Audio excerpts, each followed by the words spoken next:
Good morning, first grade. This is Mrs. Webb here. It is Friday and it is May 1st, and I have your shared reading lesson with you today. Before I get started, I just want to say that we miss you and we hope that you've had a great week. And I can tell that you're working hard. Your teachers miss you, and I know you miss your friends. So just hang in there. We're almost done with school, and then it'll be summertime, and hopefully we'll all get to be out and about again, and then we'll see you back this fall. So let's go ahead and get started with shared reading. I have something different today for you. We are going to read a book called Chicken Soup with Rice. A lot of you might read that book with your teacher. A lot of the teachers on my hallway do this for shared reading at the first of each month because it's a poem or a book of the months of the year.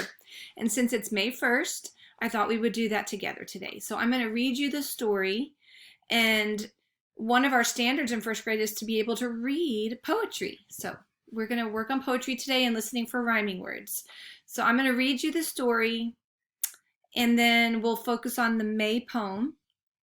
And I found a little video of the book, and it kind of sings the book. So I'm going to also put that link in today for you to just for fun listen to the song. It's kind of fun. It's a little old or dated, but it's cute. So you might want to look at that too. So let's go ahead and go to our book, and I'm going to read it.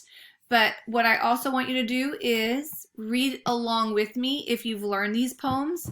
Reading poems or familiar reading things you've read before over and over helps you become a fluent reader, and that is part of what we learn in first grade and in second and on into older grade levels. The more you read, the more fluent you become. So let's read together if you know it. If you don't, you can listen for rhyming words and just enjoy the story. Okay, here we go. Let me see if I can get it going. Sorry. Chicken Soup with Rice. Chicken Soup with Rice by Maurice Sendak. Chicken Soup with Rice. Let me move me down here. Well, there we go. In January, it's so nice while slipping on the sliding ice to sip hot chicken soup with rice. Sipping once, sipping twice, sipping chicken soup with rice. February. In February, it will be my snowman's anniversary with cake for him and soup for me. Happy once, happy twice, happy chicken soup with rice. March, there's an AR that says R, bossy R in March. In March, the wind blows down the door and spills my soup upon the floor. It laps it up and roars for more, blowing once, blowing twice, blowing chicken soup with rice. April. In April, I will go away to far-off Spain or old Bombay and dream about hot soup all day. Oh my, oh once, oh my, oh twice, oh my, oh chicken soup with rice. And this is the one we'll focus on in just a minute. May. In May, I truly think it best to be a robin lightly dressed, concocting soup inside my nest. Mix it once, mix it twice, mix that chicken soup with rice. I hope you're reading with me. June. In June, I saw a charming group of roses all begin to droop. I pepped them up with chicken soup. Sprinkle once, sprinkle twice, sprinkle chicken soup with rice. Sorry. July. In July, I'll take a peep into the cool and fishy deep where chicken soup is selling cheap. Selling once, selling twice, selling chicken soup with rice. August. In August, it will be so hot, I will become a cooking pot. Cooking soup, of course, why not? Cooking once, cooking twice, cooking chicken soup with rice. In September. In September, for a while, I will ride a crocodile down the chicken soupy Nile. Paddle once, paddle twice, paddle chicken soup with rice. October. In October, I'll be host to witches, goblins, and a ghost. I'll serve them chicken soup on toast. Whoopee once, whoopee twice, whoopee chicken soup with rice.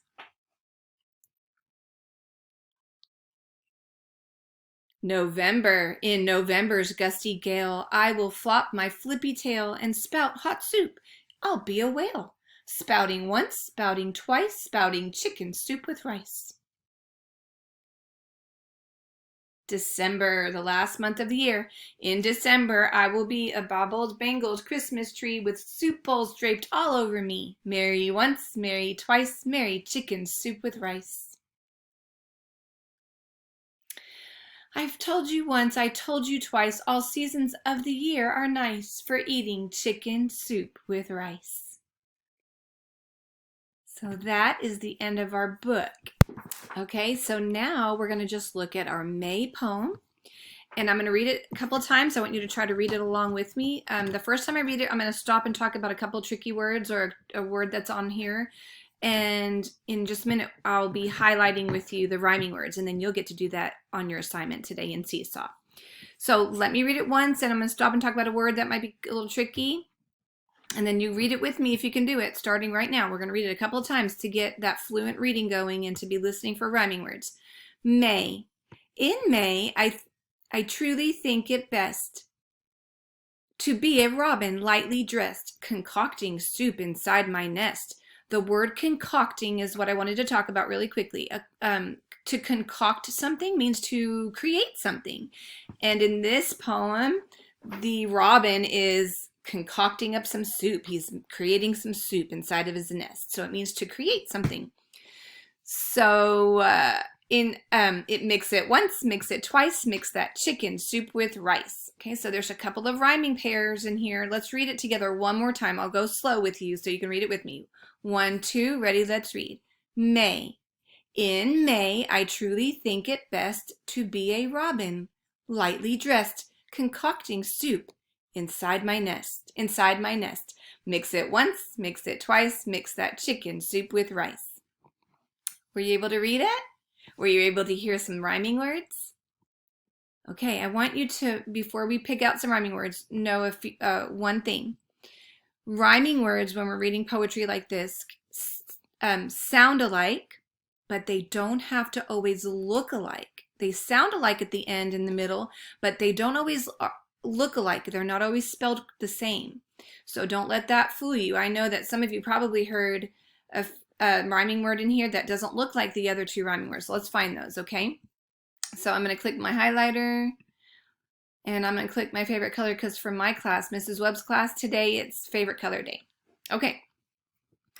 So if you heard best and nest, you were right about the rhyming words there because it sounds the same in the middle and end. You hear these same endings. Now, some of you heard another word that rhymed with best and nest but did not look the same. So I'm going to read half of this poem and see if you can hear the other rhyming word that goes with best and nest. In May, I truly think it best to be a robin lightly dressed, concocting soup inside my nest. Did you hear it? It was dressed. Good job. The ending ed sometimes sounds like a T, just like in best nest. You say this word like this, dressed, and you hear that T. So there is 3 words that rhyme together there, and of course there's another pair. Mix it once, mix it twice, mix that chicken soup with rice. I'm going to give you a hint. It's a magic E word that rhymes together here. Did you get it? Twice and rice. Good job. That E makes the I say its name instead of the short ES sound. Good job, you guys. So today you're going to get to highlight your own May poem. I would choose one color and get all of the rhyming words highlighted, but then you can go back. This is optional. You don't have to do this, but you can go back and change the color and highlight all of the phonics rules that we've learned this year if you can find them. AY we learned says A, right? And there is a TH, that digraph TH. We learned that. And you can find other magic E words like inside and the endings ing. So if you want to go through with a different color and pick out phonics patterns and highlight those, you may do that as well.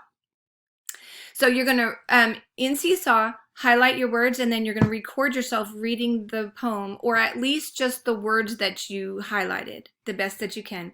We miss you. We love you. I want you guys to have a great day, and hopefully we'll see you soon. Happy May!